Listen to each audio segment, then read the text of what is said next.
Hello and welcome to your astrological vibrations for Thursday, August 15th, 2019 by Gaia Blooming. I am Mimi and our energy mantra for today is my personal revolution is love. And today we have our full moon in Aquarius. The full moon reaches its peak at 5:29 a.m. Pacific time. So that means on Wednesday night when I am recording this, and also Thursday night, they're both going to feel like that full moon energy. Now, I do want to mention something. For me, when full moons come about, I have so much trouble sleeping. Like, my whole everything gets lit up, and it's like, let's just stay up all night and celebrate and party. That's what it feels like. It activates my Sagittarius. There may be another reason why, if you are feeling that, like the staying up all night thing, why you may be feeling that. We have Mercury and Uranus preparing to square each other. They're going to be squaring each other on Friday. But anytime Mercury and Uranus interact, it's like this surge of electricity. So between the moon being in Aquarius, which is so electrical in its nature, and Mercury and Uranus coming together, our circuits might get lit up. We may actually all turn into full moons ourselves. Like, go outside. Are you glowing in the dark? Because that's what this energy can kind of feel like. I make it a point when that happens, I actually have some of it sitting here, to take melatonin or valerian if I have to. I like these little Highland calm things that help my nervous system.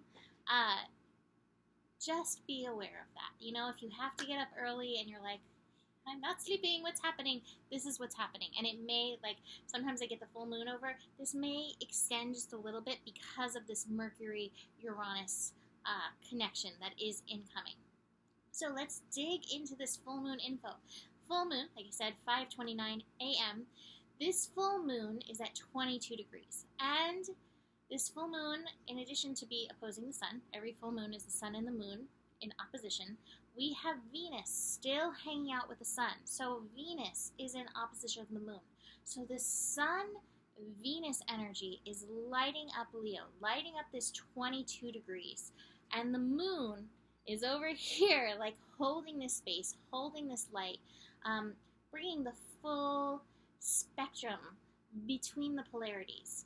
Now, there's a strong essence of love that we've been working the theme of through this Leo energy. In Aquarius, here's our polarity right here. Aquarius, as an air sign, is generally more mentally focused than love focused. And yet there is this line from the head to the heart that is really important to cultivate in our lives. You know, I say the highest energy of Aquarius is the energy of being able to tune into the electrical. And by the electrical on the human level, I mean our vibrations, these energies that we give off. So, 22 degrees, master level degree. Can you step into another layer of mastery over your vibration? And can you utilize that Sun and Venus energy and bring in that love element to your vibrational energy? Now, full moons are also a great time for release. You know, the full moon loves to bring up all the feelings to be processed and released. The full moon is also a great time for harvest as well. But for releasing, you know, as, like I said, as you bring up these emotions. It's one of the things to note with this energy, especially because it's that 22 degrees, master level degree, revolution, evolution energy. What are the areas in your life that you are struggling with right now? And how can you bring that vibration of love to them? Venus is interesting because Venus in Astro can represent relationship. And to be fair, we're in relationship with everything. I mean, oh yeah, I wanted to do this. I'm in relationship with my little smudging thing right here. You know, what is the relationship between me and this rosemary right here? Check in. Where are you struggling? What is that relationship you have with this thing that you're struggling with? Whether it's a person, whether it's a concept, whether it's a place, whether it's decision, even, especially if it's a decision. How can you bring that love vibration in to help you step into your mastery, to help you release any issues that may be coming up? And this full moon is potent for that. So we can let go of what we don't want and bring more in of what we do want. And who doesn't want more love? So cultivate it in yourself, and it will be coming around the mountain, coming about. I was gonna smudge you guys, but I don't know what I did with my fire, so I don't know. I don't know if that can happen, but smudge to help you release, to help you harmonize. Anything else about this full moon that's important? Try to find that balance between the head and the heart. You know, ultimately, I think that we're most in balance when it's body, mind, spirit, soul, heart. When it's all working together. But this connection between here and here serves so much when they are working together. And if there are things that are out of sync between your head and your heart at this time, this may be a good time to do a little inner work.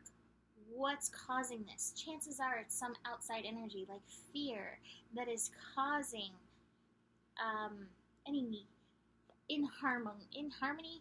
That's not a word, but incompatibility. How about that?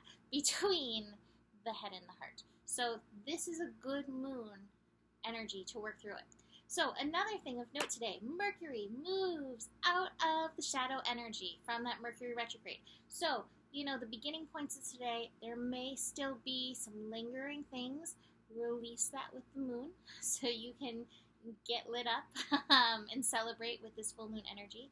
Mercury, speaking of the releasing, Mercury's connecting to Chiron. So Chiron's like, hey, if there's anything left to move through, let's wash this clean. Let's process this.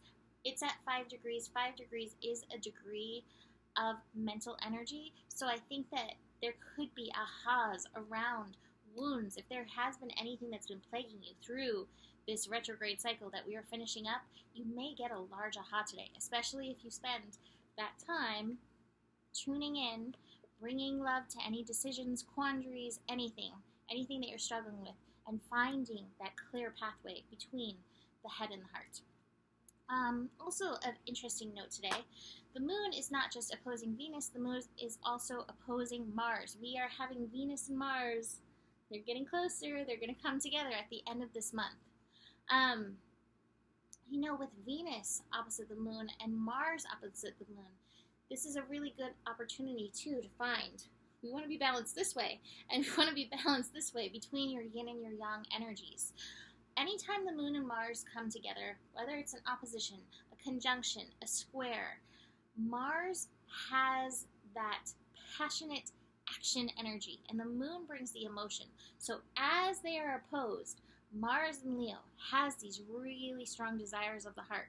And if you have not done that inner harmony work, you may feel some temper tantrums coming on because you can't find that harmony, because you haven't found that resonance between the head and the heart, getting everybody on the same page to be moving forward. So if you feel those temper tantrums coming on, if you feel the frustration and the anger coming on, how can you get in balance here? How can you get in balance with your yin and yang? How can you listen to your yin, that Venus energy? Let it help bring you into harmonious relationship with this thing that you're struggling with. How can you let it guide you with your intuition, and then take that Mars action? Mars, finishing up these last few degrees of Leo, is feeling very passionate, and it wants to take that passionate action. But Venus says, moment to moment, check in first. Okay. And Mars is like, nah. Okay. So anyways, our final thing that we're looking at is the moon shifting into Pisces, 8:49 p.m. Pacific time. Interesting. Sun in Leo, moon in Pisces. If there is a combination of drama energy, it would be the Leo-Pisces connection. So be aware of that, you know, like between the full moon bringing stuff up, moon shifting into Pisces, this Leo energy, Mars Watch for the dramatics. Can you cultivate that into some powerful forward momentum toward your desires? Tune in, check in with that. Moon in Pisces also increases that intuition, helps, light that up. So maybe it's time to tune in, because maybe the way you've been going about it has not been the way that serves you best. Finally, one last card, Rebirth card. The rebirth of your innocence. This feels like such a good, bright future card. That's the thing with this full moon energy, with the Aquarian energy. I always associate the Aquarian energy with the star card in Tarot, and it's bright future. Good things are happening. Let that tune your vibration. I'm telling you, bright future. Good things are happening. What happens when you let your vibration believe that? All right, so that is it for today. You can always book a reading with me. Email me, mimiclark@gmail.com for that. Besides that, the better it gets, the better it gets. There's more than enough love in the world for you. You do have the power, and happy full moon. Namaste.